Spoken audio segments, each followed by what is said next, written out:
आनंदम। ऐसे थे विनोबा जी। पुस्तक पठन में आपका स्वागत है। प्रसंग 68, सामूहिक साधना। 1959 की बात है। मार्च का महीना था। विनोबा जी की पद यात्रा उन दिनों राजस्थान में चल रही थी। उन्हीं दिनों बहनों के लिए ब्रह्म विद्या मंदिर के स्थापना की बात चल रही थी।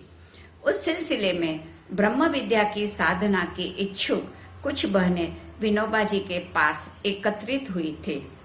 उन सब बहनों को विनोबा जी के 10-12 दिनों के लिए अपने साथ यात्रा में रख लिया था। रोज सुबह शाम ब्रह्म विद्या मंदिर का स्वरूप, कार्यक्रम, आहार विहार आदि के संबंध में विनोबा जी की बहनों के साथ बातचीत चलती थी। 10-12 दिनों की अल्पावधि में आवश्यक प्रारंभिक मार्गदर्शन देकर विनोबा जी ने बहनों को आश्रम जीवन जीने के लिए पवनार भेज दिया और उनकी पदयात्रा आगे बढ़ी। उन्होंने बहनों के साथ पत्र व्यवहार द्वारा संपर्क बनाए रखा।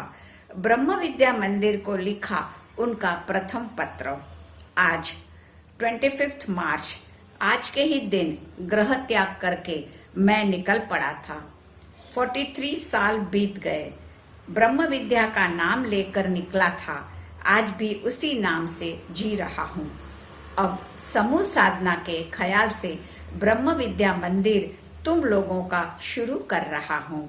मैं शब्दों में व्यक्त नहीं कर सकता कितनी गहराई से मैं उसका चिंतन कर रहा हूँ। ब्रह्म विद्या मंदिर के प्रारंभ के वे दिन थे।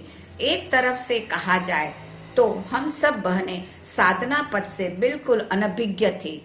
ब्रह्म विद्या का ब्र भी नहीं जानती थी। तो हमारे मुंह से शब्द निकलते थे, मेरी साधना, मेरी उन्नति।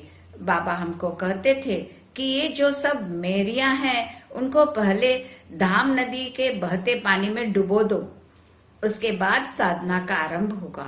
जब तक अहम मम, मैं मेरा जोर करता है, साधना का आरंभ ही नहीं होता। मेरी साधना शब्द ही वदतो व्याघात, कॉन्ट्राडिक्टरी है।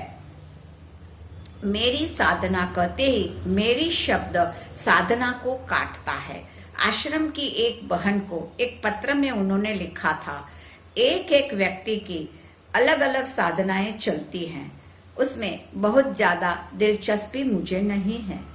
उसमें जो अनुभव आते हैं वे आभास मात्र होते हैं। स्वभाव विजय और अहम लोप का साक्षात्कार और उसकी परीक्षा भी सामूहिक जीवन में होती है। इस आश्रम की कसौटी यहाँ सामूहिक भावना कितनी पैदा हुई उस पर है। आध्यात्मिक निष्ठा और सामूहिक भावना।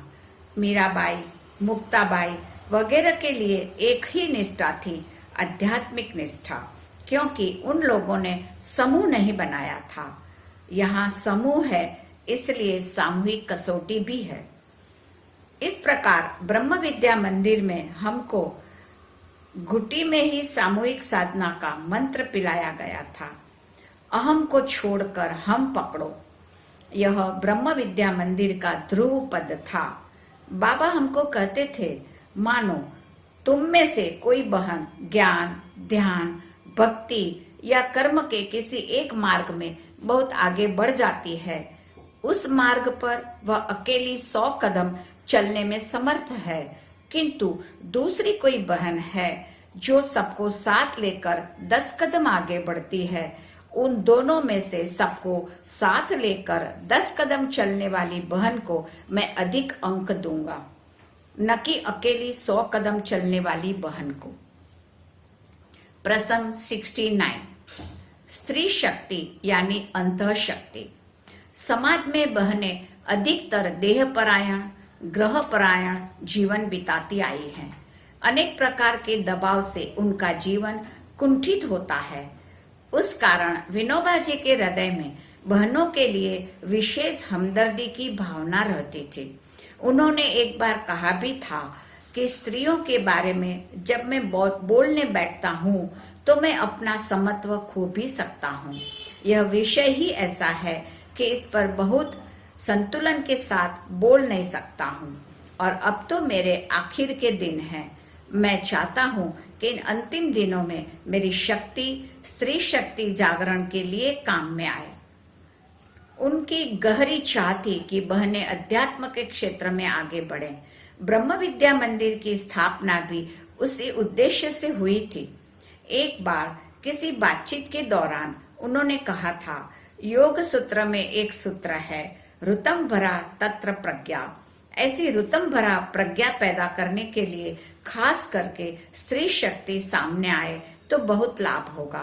ब्रह्मचारिणी स्त्रियां निकलनी चाहिए, बहनों में सामूहिक शक्ति आनी चाहिए और ब्रह्म विद्या के साथ कर्म योग का आचरण भी होना चाहिए, उसका नमूना दिखाना चाहिए।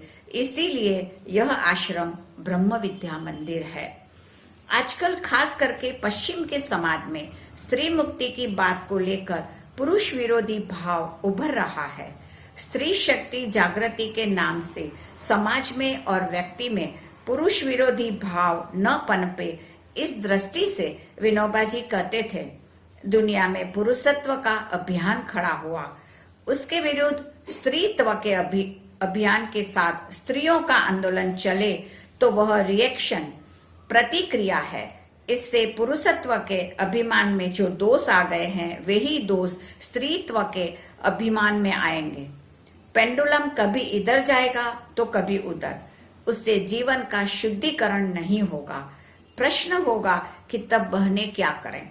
इसका हल तभी होगा जब ऐसी बहनें और भाई निकलेंगे जो स्त्रीत्व पुरुषत्व के अभिमान से रहित हों। न पुरुष में पुरुषत्व का और न स्त्री में स्त्रीत्व का अभिमान हो। अभिमान न होना यानी भान न होना, अर्थात मैं स्त्री हूँ, मैं पुरुष हूँ, यह भान ही ना हो। जो स्त्री पुरुष ऐसे होंगे वे ही इसका उपाय ढूंढेंगे। ईसा मसीह की भाषा में कहना हो तो जो भगवान के लिए नपुंसक बनना होगा, उसी का यह काम है। ब्रह्म विद्या मंदिर के जरिए मैं जो चाहता हूं वह यही चीज है। धन्यवाद।